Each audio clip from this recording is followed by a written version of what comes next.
பாருங்க, சித்தரோட ஜீவசமாதி படிக்கட்டில் படுக்க வச்சிருக்காரு.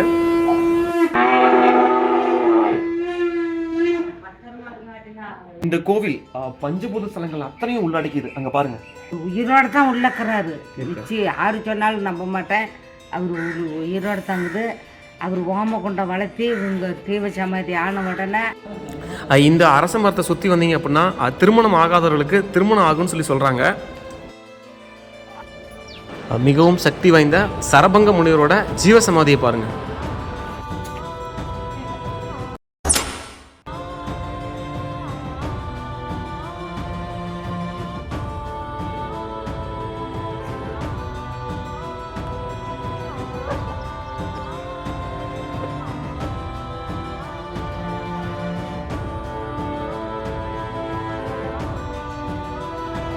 அனைவருக்கும் வணக்கம். Welcome to the Gajamukhan channel.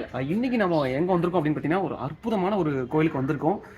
So எங்கள் பின்னாடி பாருங்கள், ரொம்ப அழகாக வந்து பார்த்திங்கன்னா நடராஜர், சிவலிங்கம் இருக்கிற மாதிரி, அதேமாதிரி நாகசிற்பங்கள் இருக்கிற மாதிரி ரொம்ப சூப்பரான ஒரு கோயிலுக்கு வந்திருக்கோம். இன்றைக்கி நம்ம வந்திருக்கிறது சேலம் மாவட்டம் ஓமலூரில் எழுந்தருளிருக்கக்கூடிய வசந்தீஸ்வரர் கோயிலுக்கு வந்திருக்கோம். இந்த கோவில் ரொம்ப பழமையான ஒரு கோவில். இந்த கோவிலில் வந்து நிறைய சிறப்புகள் இருக்குது. ஸோ அந்த சிறப்புகள் எல்லாத்தையும் அப்படியே நம்ம சுற்றி வந்துட்டு நம்ம பார்க்கலாம். வாங்க வீடியோக்குள்ள போகலாம். இது வந்து நடன விநாயகர். விநாயகர் வந்து நடன கோலத்தில் காட்சி கொடுப்பாரு. நடன கோலத்தில் காட்சி கொடுக்குற விநாயகர்.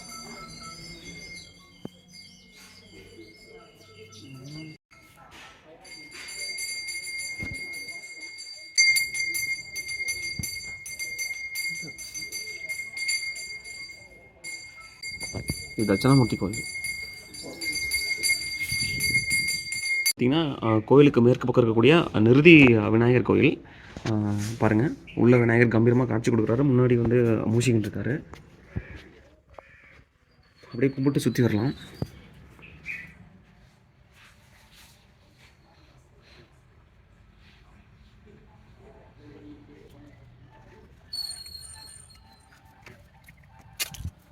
இந்த கோவிலில் வந்து பார்த்திங்க அப்படின்னா சரபங்க முனிவர் வந்து ஜீவசமாதி அடைஞ்ச ஒரு நிகழ்வும் வந்து நடந்திருக்கு. சரபங்க முனிவரை பற்றி வந்து பார்த்தோன்னா கம்ப ராமாயணத்தில் ஆரண்ய காண்டத்தில் வந்து குறிப்பிட்டிருப்பாங்க. என்ன சொல்லியிருப்பாங்க அப்படின்னு பார்த்தீங்கன்னா, சரபங்கன் பிறப்பு நீங்கு படலைன்னு சொல்லி வந்து கம்பராமாயணத்தில் குறிப்பிட்டிருக்கோம். அந்த சரபங்க முனிவர் ஜீவசமாதி அடைஞ்சதும் இந்த கோவிலில் தான். ரொம்ப அற்புதமான மிகவும் சக்தி வாய்ந்த ஒரு சிவன் கோவில். ஸோ ஓமலூர் பக்கம் வரவங்க வந்து இந்த கோவிலை வந்து நீங்கள் விசிட் பண்ணிட்டு போகலாம்.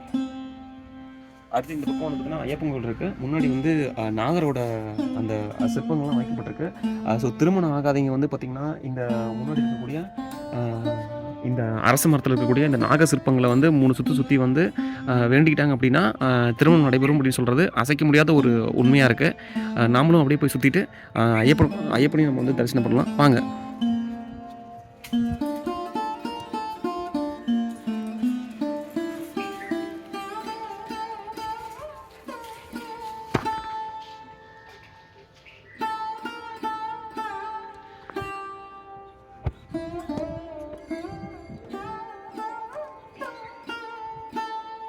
நாமளும் இந்த அரச மரத்தில் இருக்கக்கூடிய இந்த நாக சர்ப்பங்களை சுற்றி வந்துடலாம்.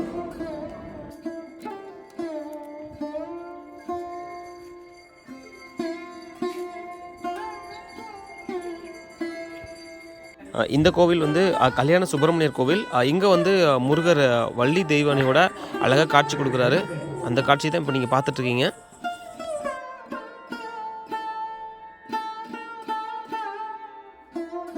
இது வந்து பார்த்தீங்கன்னா லிங்கோத்பவர் கோயிலோட பின்பக்கம் அமைஞ்சிருக்கு. பாருங்கள், அழகாக வந்து சிவலிங்க ரூபத்தில் காட்சி கொடுக்குற மாதிரி அமைஞ்சிருக்கு. கும்பிட்டு அப்படி நம்ம போகலாம்.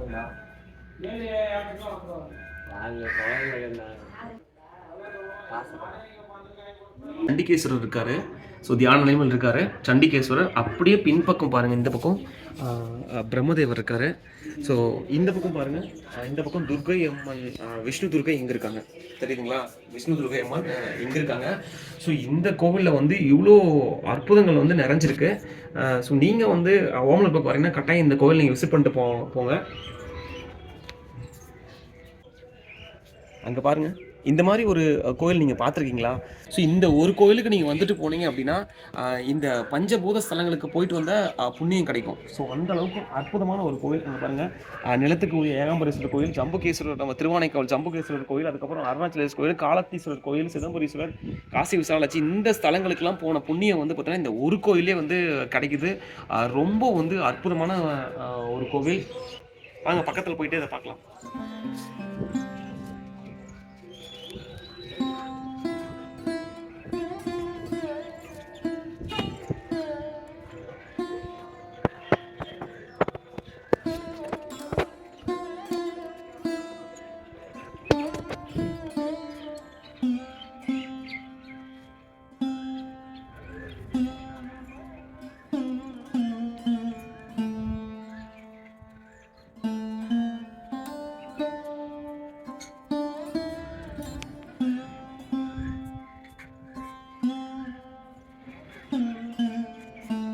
நம்ம தாரமங்கலம் கைலாசநாதர் கோவிலில் கைலாசநாதருக்கும் சிவகாமி அம்மாவுக்கும் வந்து பார்த்தோன்னா திருமணம் வந்து நடைபெற்றிருக்கு. அந்த திருமணம் நடைபெற்றக்குள்ள வந்து பார்த்திங்கன்னா இந்த பகுதியில் வந்து ஹோமங்கள் வந்து நிறையா நடத்திருக்காங்க. அந்த ஹோமத்தில் வந்து சரமங்க முனிவரும் வந்து பார்த்திங்கன்னா கலந்து கொண்டிருக்காரு.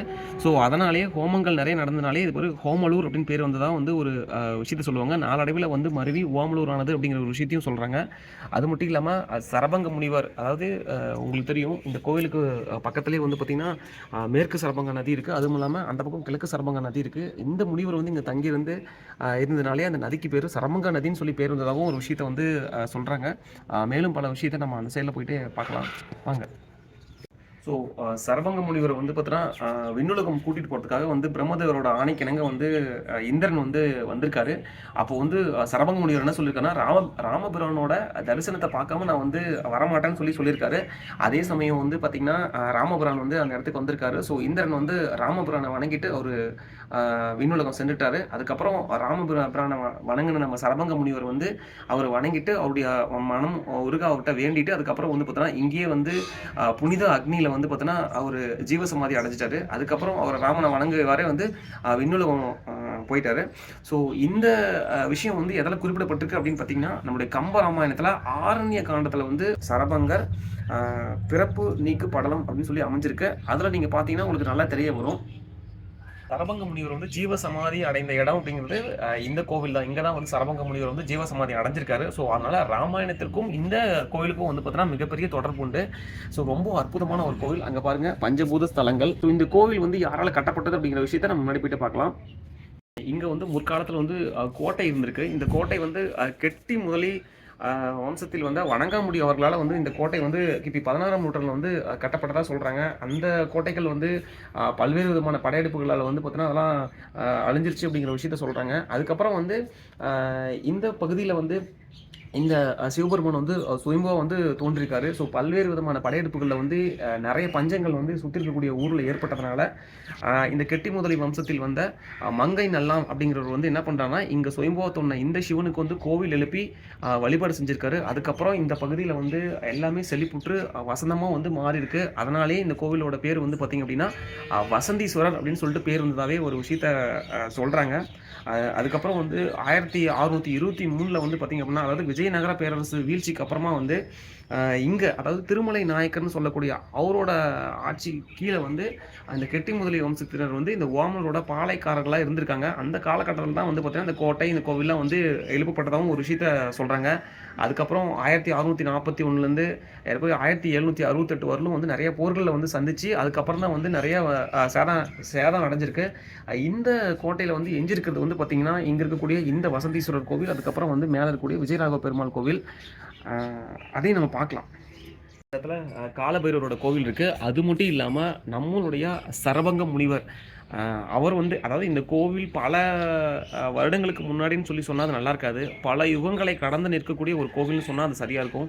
ஏன் அப்படின்னா வந்து ராமபுரான் வந்து காட்சி கொடுத்துருக்காரு சரபங்க முனிவருக்கு. அது மட்டும் இல்லாமல் நம்மளுடைய கைலாசநாதருக்கும் சிவகாமி அம்மாவுக்கும் திருமணம் நடைபெற்றது அப்படிங்கிற ஒரு விஷயத்தை சொல்லக்குள்ள இது வந்து பல யுகங்களை கடந்து நிற்கக்கூடிய ஒரு கோவில்னு சொன்னால் அது சரியாக இருக்கும். முற்காலத்தில் தோன்ற அந்த சுயம்புவான லிங்கத்துக்கு பிற்காலத்தில் வந்து இங்கே வந்து கோவில் எழுப்பி வழிபாடு செஞ்சுருக்காங்க. ஸோ அந்த இடத்துல சரபங்க முனிவரோட ஜீவசமாதி இருக்குது, அங்கே பாருங்கள். அதுதான் சரபங்க முனிவரோட ஜீவசமாதி. அந்த இடத்துல வந்து அதுக்கு மேலே வந்து ஒரு சிவலிங்க வழிபாடு வந்து செஞ்சிட்ருக்காங்க. ஸோ அந்த இடத்துல போய் நாமளும் வந்து உட்காந்து கொஞ்சம் தியானம் பண்ணலாம். ஸோ ஒரு பாசிட்டிவ் வைப்ஸ் கட்டாயம் இருக்குது. ஸோ அதையும் நம்ம வந்து அந்த இடத்துல போய் நம்ம தெரிஞ்சுக்கலாம். இங்கே இருக்கக்கூடிய காலபைரவர் வந்து காலசம்ஹார காலபைரவர். நாமளும் அப்படியே தரிசனம் பண்ணிட்டு போகலாம். நாமளும் அப்படியே உட்காந்து கொஞ்சம் அப்படியே தியானம் பண்ணிட்டு போகலாம்.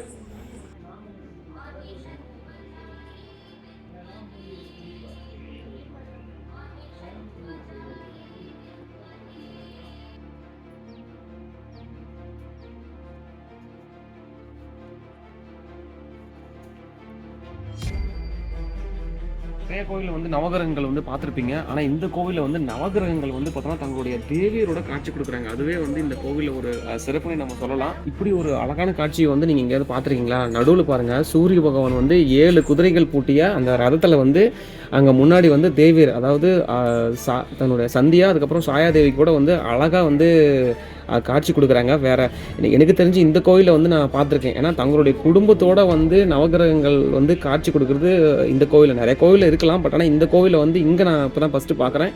சென்டரில் பாருங்கள், 7 குதிரைகள் பூட்டிய அந்த ரதத்தில் வந்து பார்த்திங்கன்னா சூரிய பகவான் வந்து அற்புதமாக வந்து காட்சி கொடுக்குறாரு. அதுவும் இந்த கோவிலோட ஒரு சிறப்புனே வந்து நம்ம சொல்லலாம்.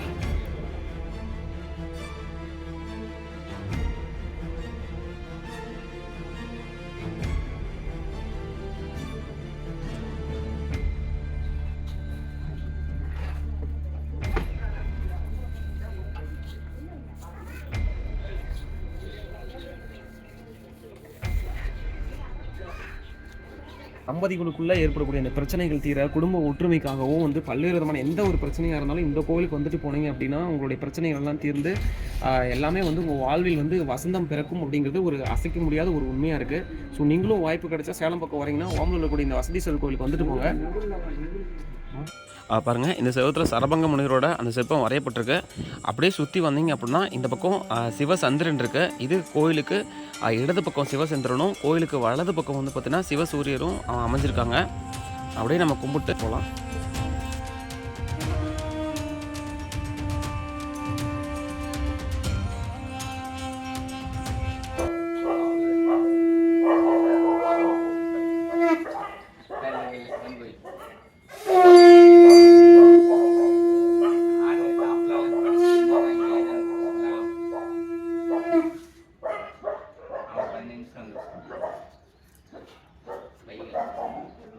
இங்கே பாருங்கள், நம்ம சரபங்க முனிவரோட அந்த ஜீவ சமாதிக்கு முன்னாடி இருக்கக்கூடிய அந்த படிக்கட்டில் சித்தரோட ஆசீர்வாதத்தை வாங்கணும் அப்படிங்கிறதுக்காக ஒரு குழந்தைய படுக்க வச்சு பாருங்கள் சாமி கும்பிட்டுருக்காரு.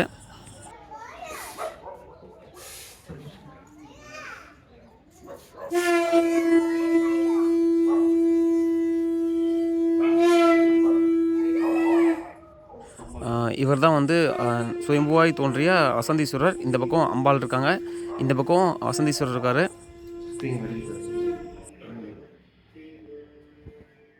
சிவசூரியன் கோவில் அந்த பக்கம் சாமியை வழிபாடு செஞ்சுட்டு அந்த பக்கம் அப்படியே வெளியே வந்தீங்க அப்படின்னா இந்த சிவசூரியன் சாமியை கும்பிட்டு அதுக்கப்புறம் பாருங்கள் அந்த பக்கம் இந்த பக்கம் வந்து பார்த்திங்கன்னா நடன விநாயகர், அதுக்கப்புறம் தட்சிணாமூர்த்தி, அதுக்கப்புறம் நிருதி விநாயகர், ஐயப்பன் கோவில், அதுக்கப்புறம் முருகர் கோவில் எல்லாமே வந்து அந்த பக்கம் அமைஞ்சிருக்கு. அது இல்லாமல் பஞ்சபூதங்கள் கோவில், அதுக்கப்புறம் வந்து இந்த பக்கம் பிரம்மதேவர், சண்டிகேஸ்வரர், லிங்கோத்பவர், அதுக்கப்புறம் வந்து உங்களுக்கு விஷ்ணு துர்கை, இவங்க எல்லாத்தையும் வழிபாடு செஞ்சு இந்த பக்கம் வந்தீங்கன்னா காலசம்ஹாரமூர்த்தி, அதுக்கப்புறம் சரபங்க முனிவரோட ஜீவ சமாதி, அதுக்கப்புறம் நவகிரகங்களோட கோவில் வந்து அதில் அமைஞ்சிருக்கு. ஸோ ரொம்ப அற்புதமான பழமை வாய்ந்த தொன்மையான ஒரு கோவில் அப்படிங்கிறதுல எந்த விதமான ஐயமும் இல்லை.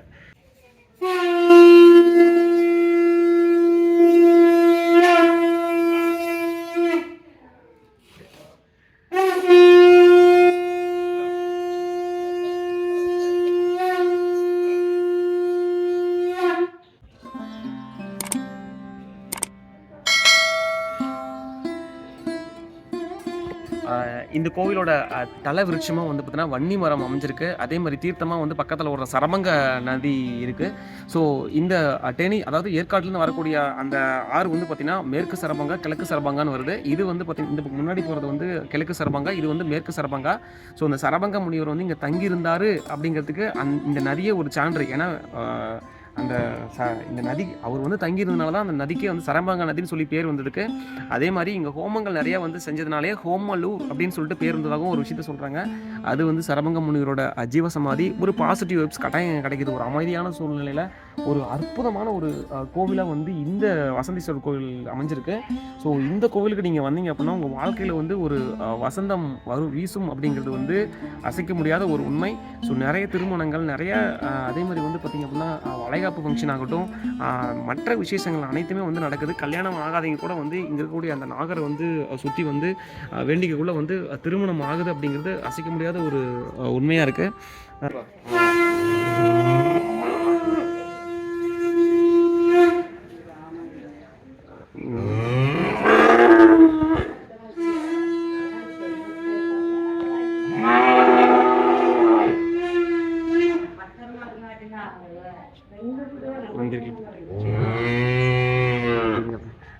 இங்கே பாருங்கள், இந்த இடத்துல இங்கே வந்து நந்தி, இந்த பக்கம் நம்ம கோவிலோட நந்தி இருக்குது. பக்கத்துலேயே வந்து இந்த பக்கம் வந்து பார்த்திங்கன்னா நம்ம நந்தி வந்து கட்டி போட்டிருக்காங்க பூஜை பண்ணுறதுக்காக.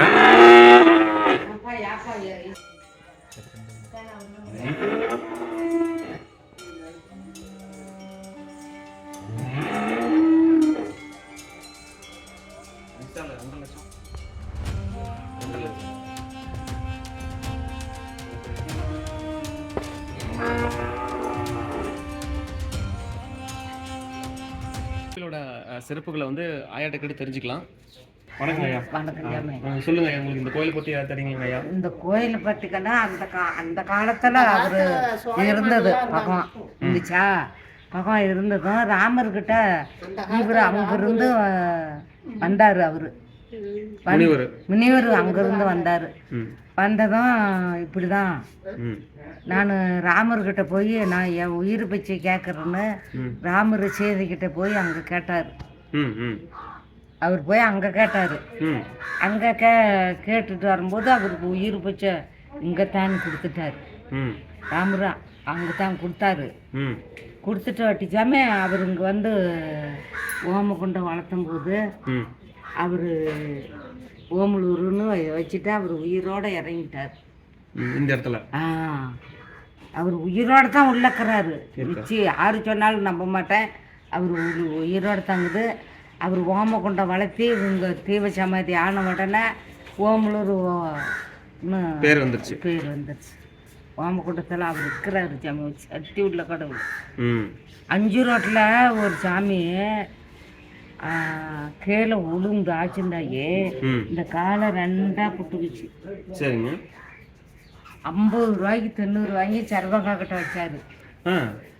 50 ரூபா தின்னூறு எடுத்து காலுக்கு வச்சு கட்டிக்கிட்டு போனார். ஒரு பொட்டு ரத்தம் இல்லை. அங்கேருந்து வரும்போதெல்லாம் அங்கே சரியாயிடுச்சு.